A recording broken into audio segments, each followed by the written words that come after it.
இறைவா, நீயே அனைத்தும். அன்புடன் அகத்திய மாமுனிவர் வாக்கு. மார்கழி மாத வைகுண்ட ஏகாதசி சொர்க்கவாசல். உலகம் அறியாத இரகசியம். சித்தன் அருள் 1263. வணக்கம் அடியவர்களே. வாக்கின் உள் செல்லும் முன்னர் வாக்கு சுருக்கத்தை ஒருவரை பட வடிவில் இங்கு அளித்துள்ளோம். இப்படத்தை நன்கு புரிந்து வாக்கின் உள் செல்ல நன்று. மார்கழி மாதம் வளிமண்டலத்தில் ஒரு படலம் சிறிய சிறிய ஓட்டைகளாகவே மாறும். வைகுண்டம் என்பதற்கு பொருள் வைகுண்ட ஏகாதசி சொர்க்கவாசல் திறப்பு என்கின்றார்கள். வளிமண்டலம்தான்.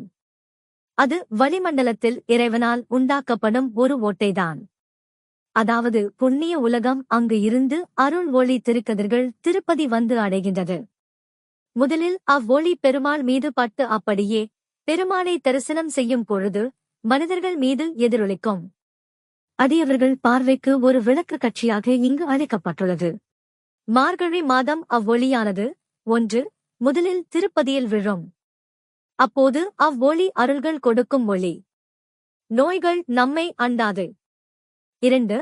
அடுத்த ஒளியானது இப்பொழுது ஒளியானது ஆதி நடராச பெருமான் சிதம்பரம் பின் அங்கு விழும். அப்போது தரிசனம் செய்தால் உடனடியாக கர்மத்தை நீக்கும். உயர்ந்த ஸ்தானத்தை அடைந்து விடலாம். 3. அடுத்து வருவது பழனி தன்னில் விழும் அவ்வொளியானது. அங்கு தரிசிப்பவர்களுக்கு அவ்வொளியானது மார்கழி மாதத்தில் தை மாதத்தில் கூட நிச்சயமாய் அதிகளவு படும். அப்பொழுது பிரதிபலிக்கும் பொழுது நிச்சயம் பெருவாழ்வு கிட்டும். 4. அடுத்த ஒளியானது அடுத்த அண்ணாமலையிலே அங்கே ஒளி விழும். அங்கு செல்பவர்களுக்கு மேலான எண்ணங்களை ஈசன் நிச்சயமாய் கொடுப்பார். 5. அடுத்து காசி தன்னில் விழும். அங்கு எதிரொலிக்கும் பொழுது அனைவரும் கூட புத்துணர்ச்சி பெறலாம். ஜனவரி 6, 2023 மார்கழி திங்கள் வைகுண்ட ஏகாதசி சொர்க்கவாசல் திறப்பு உற்சவத்தில் வெள்ளிக்கிழமை பௌர்ணமி திதியில் திருவாதிரை நட்சத்திரத்தில் குருநாதர் அகத்திய மாமுனிவர் உரைத்த பொதுவாக்கு. வாக்குரைத்த ஸ்தலம் திருமலை திருப்பதி.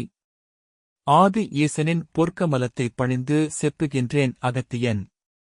அப்பனே நலன்கள் ஆசிகள் இன்னும் நாராயணனே கொடுக்க தயாராகிக் கொண்டே இருக்கின்றான்.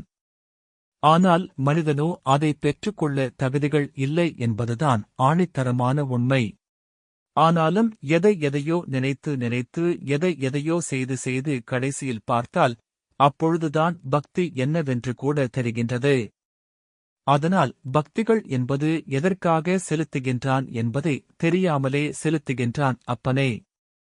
இதனால் எப்படித்தான் நன்மைகள் ஆகும் என்பதை கூட மனிதனுக்கு புரியாமல், அதாவது தெரியாமல் அலைந்து திரிந்து கடைசியில் இறைவா என்று ஓடோடி வந்து இறைவனை அடைந்தால் இறைவன் ஐயோ பாவம்தான் என்று சொல்லுவான். நலமாக இவ்மார்கழி திங்களில் அப்பனே சிறப்பு ஒன்றை யான் விவரிக்கின்றேன். நலமாகவே வளிமண்டலத்தில் ஒரு படலம் நல்விதமாகவே இருக்கும். அவைதன் நல்விதமாகவே பின் மனிதனுக்கு தெரியாதவைகள் கூட யான் சொல்கின்றேன் இப்பொழுது. அப்படலம் சிறிய பின் ஓட்டைகளாகவே மாறும் என்பேன் அப்பனே. சரி பாதியாக சதுரமாக இருக்கும். அதில் கூட சரியான ஓட்டைகள் இம்மார்கழி திங்களில். அப்படலமானது மேல் நோக்கி பார்த்தால் அவ்வுலகம் புண்ணிய உலகம். இது எவருக்கும் தெரியாது என்பேன் அப்பனே. ஓட்டைகள் பின் தெரியும் பொழுது அங்கிருந்து ஒளியானது சரியாகவே முதலில் இங்கேதான் படும். திருமலை திருப்பதி கருவறையில், அதாவது ஏழுமலையானிடத்திலே. இதிலும் சூட்சமம் உள்ளது. ஏழுமலையான் இருக்கின்றானே அங்கேதான் முதலில் அவ்வொளி திறக்கும். பெருமாள் மீது பட்டு அப்படியே பெருமாளை தரிசனம் செய்யும் பொழுது மனிதன் மீது எதிரொலிக்கும் என்பேன் அப்பனே. அப்பொழுது மனிதன் நின்று எவை வேண்டிக் கொண்டாலும் அவை நிச்சயமாய் நடக்கும் என்பேன் அப்பனே. இதை யான் பல ரூபத்தில், அப்பொழுது நீங்கள் முருகனாக நினைத்து வேண்டிக் கொண்டாலும், ஈசனாக வேண்டிக் கொண்டாலும், ஏன் பின் தேவியாக வேண்டிக் கொண்டாலும், நிச்சயம் தேவியே எந்தனுக்கு கொடு என்றால் உடனடியாக கொடுக்கப்படும் ஆசிகள். ஈசனே எந்தனுக்கு கொடு என்றால் நிச்சயம் உடனடியாக கொடுக்கப்படும். அப்பனே ஈசனே முருகா முருகா என்று நினைத்தாலும் கூட உடனடியாகவே அப்பனே நிச்சயம் கொடுக்கப்படும். ஆனாலும் இதில்தான் சூட்சுமம் உள்ளது. இவை எப்படி சொல்ல வேண்டுமோ வரும் காலங்களில் நிச்சயம் மனிதனுக்கு யான் நிச்சயம் எடுத்துரைப்பேன். ஏனென்றால் மாய உலகில் எப்படி இறைவனை வணங்குவது, எப்படியெல்லாம் வணங்கக்கூடாது என்பதை எல்லாம் தெரிந்து கொண்டால் அப்பனே ஆசிகள். மனிதனும் நல்விதமாகவே வாழ்ந்துவிடலாம். அவை மட்டுமில்லாமல் அவ்வொளி நாராயணன் மீது பட்டு எதிரொலிக்கும் போது மனிதன் மீதும் படும் பொழுது கூட நோய்கள் அண்டாது என்பேன் அப்பனே. இதுதான் சிறப்பு என்பேன் அப்பனே. ஆனாலும் சில மனிதர்கள் அங்கு இருக்கும் பொழுதே வினைகள் சில கர்மாக்கள் இருக்கின்றது. ஆனாலும் அங்கு திருமலை திருப்பதியில் இருப்பவர்களை கூட அப்பனே நோய்கள் வாட்டி வதைத்துதான் கொண்டிருக்கின்றது. இதற்கும் சரியான தீர்வு எப்படி என்பதையும் கூட நிச்சயம் சொல்வேன் அப்பனே.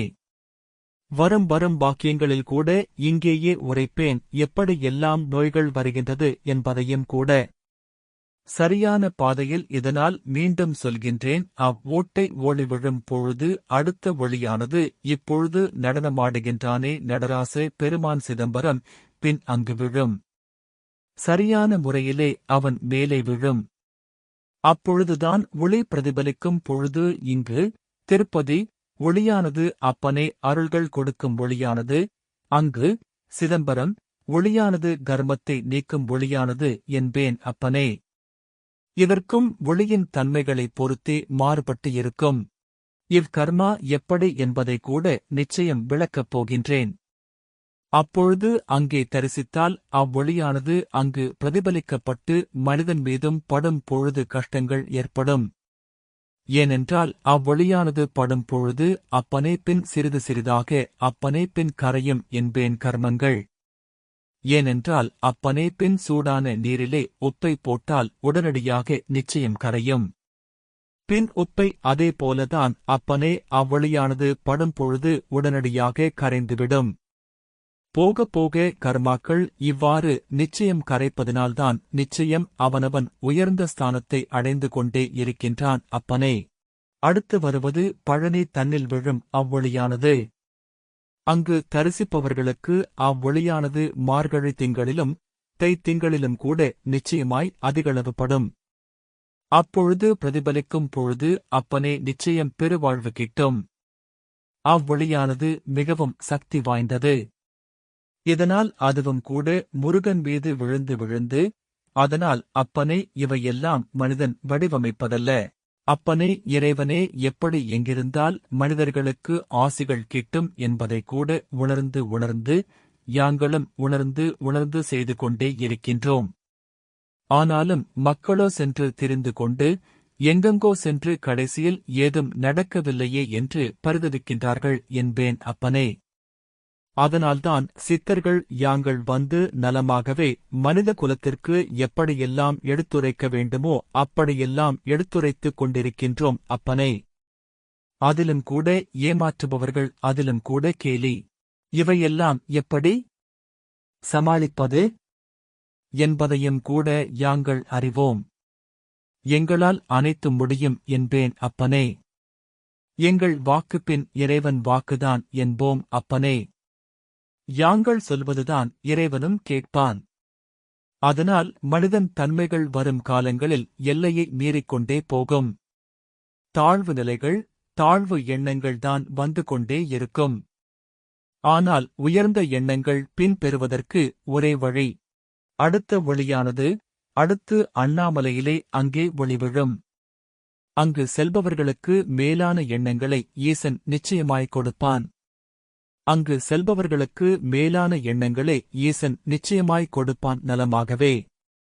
மேலான எண்ணங்களை கொடுத்து கொடுத்து மாற்றுவதற்கு சமமான திருத்தலம் அண்ணாமலையே என்பேன் அப்பனே. அடுத்து பின் ஒரு குவியானது ஒளி குவிதல்.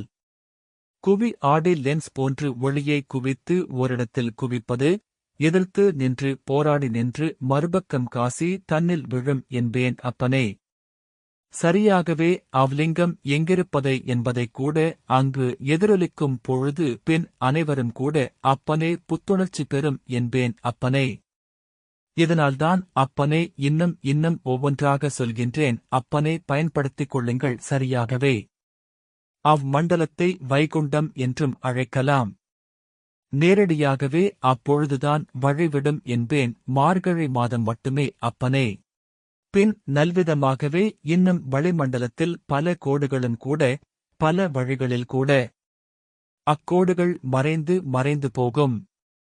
எதை என்பதை கூட சித்திரை, வைகாசி, ஆனி, ஆடி இவைதனில் மறைந்து விடுகின்ற பொழுது நம் திருத்தலத்திற்கு சென்று சென்று சென்று அதிகமாக நற்பலன்களை வேண்டி வேண்டி இறைவா நீயே கதி என்று கதி நீயே என்று கூட அப்பனே துதித்து வந்தாலே நிச்சயம் இறைவனே வந்து அப்பனே நிச்சயம். இதையும் எதிரொலிக்கும் திறன் சித்திரை திங்களில் பின் வளிமண்டலத்தின் கோடு அப்பனே எதை என்று அறிய மங்கலாக காணப்படும் என்பேன் அப்பனே. பின் பூசைகள் பல பல. அவ்வொளியானது வளிமண்டலத்தில் ஒரு ஒளி வரும். அதனையும் இப்பொழுது யான் உதாரணத்திற்காகவே சொல்லுகின்றேன் அப்பனே. பெருமான் மீது படும் ஒளியானது இங்கே திருமலை திருப்பதி பல பூசைகள் அம்மாதத்தில் செய்கின்ற பொழுது இதை தன் அங்கு பிரதிபலிக்கும் என்பேன் அப்பனே. இவனுடைய ஒளி இங்கேயும் பட்டு அங்கேயும் பட்டு எதிரொலிக்கும் என்பதை கூட சரியாகவே பின் நேர்கோடானது சிறிதாக அப்பனே பின் மேம்படும். அனைவருக்குமே நல்லது ஏற்படும் என்பேன் அப்பனே. இதுதான் ஆணித்தரமான உண்மை என்பேன் அப்பனே. நிச்சயம் அக்கோடுகள் அழிந்துவிட்டால் உலகம் அழிந்துவிடும் என்பதுதான் எனது கருத்தாகவும், ஏற்கனவே யான் பல கண்டுபிடிப்புகள் கூட பல மக்களுக்கு உரைப்பதற்காகவே எழுதி வைத்திருந்தேன். ஆனாலும் அதையெல்லாம் சில நபர்கள் பயன்படுத்திக் கொண்டு தாம்தான் அனைத்தும் செய்தேன் என்று கூட அப்பனே மாற்றிவிட்டார்கள். அதை யான் பல வழிகளில் கூட எப்படி எடுத்துரைக்க வேண்டுமோ அப்படியெல்லாம் என்னுடைய புதுமையான விஷயங்கள் வெளிவரும் மக்களுக்காகவே என்பேன் அப்பனே. அப்பொழுது தெரிந்து கொள்ளலாம். யான் சொல்லாததை இவ்வுலகத்தில் எவருக்கும் தெரியாது என்பேன் அப்பனே. வைகுண்டம் என்பதற்கு பொருள் வைகுண்ட ஏகாதசி என்கின்றார்கள். வளிமண்டலம்தான் என்பேன் அப்பனே. அவை திறக்கும் பொழுது அவ்வொளியானது நேர்கோடாகவே சரியாகவே விழும். இங்கே நலன்கள் திருமலை திருப்பதி எப்படி எல்லாம் சென்று கொண்டிருக்கின்றது என்பதை கூட நிச்சயம் பின் பழனி தன்னில் கூட வரும் வாக்கியங்களில் கூட நிச்சயம் ஏராளமான செய்திகளையும் உரைப்பேன் என்பேன் அப்பனே. நலமாகவே நலமாகவே ஒளியைப் பெற்றுக் கொள்ளுங்கள் அப்பனே. அதாவது ஒரு ஒளி வீச்சு இருக்கின்றது என்பேன் அப்பனே. அவை நம் கையில் இருந்துவிட்டால் அப்பனே எதை என்று கூட அப்பனே இறைவனுக்கு எவை என்று அறிய அறிய அனைத்தும் உந்தனுக்கு கிடைக்கும் என்பேன் அப்பனே. அதனையும் கூட நல்லோர்களை பார்த்து யான் வழங்கியும் வருவேன் வரும் காலங்களில் கூட நலமாகவே நலமாகவே அப்பனே. ஏற்றங்கள்தான் உண்டு. அப்பனே என்னென்ன எதற்கெல்லாம் செய்கின்றார்கள் என்பதை கூட தெரியாமல் செய்துவிடுகின்றார்கள். அதனால்தான் சரியான வழியில் இன்னும் இன்னும் ஏராளமான செய்திகள் உரைத்துக் கொண்டே இருக்கின்றேன் அப்பனே. நலமாகவே ஆசிகள் ஆசிகள் அப்பனே. இன்னும் வாக்குகளும் செப்புவேன் அப்பனே. மனிதர்களுக்கு நல்வழி காட்டுவதற்கு அப்பனே ஆசிகள் ஆசிகள். ஓம் அன்னை ஸ்ரீ லோபாமுத்ரா உடனுரை தந்தை அகத்திய மாமுனிவர் திருவடிகளில் சமர்ப்பணம். சர்வம் சிவார்ப்பணம்.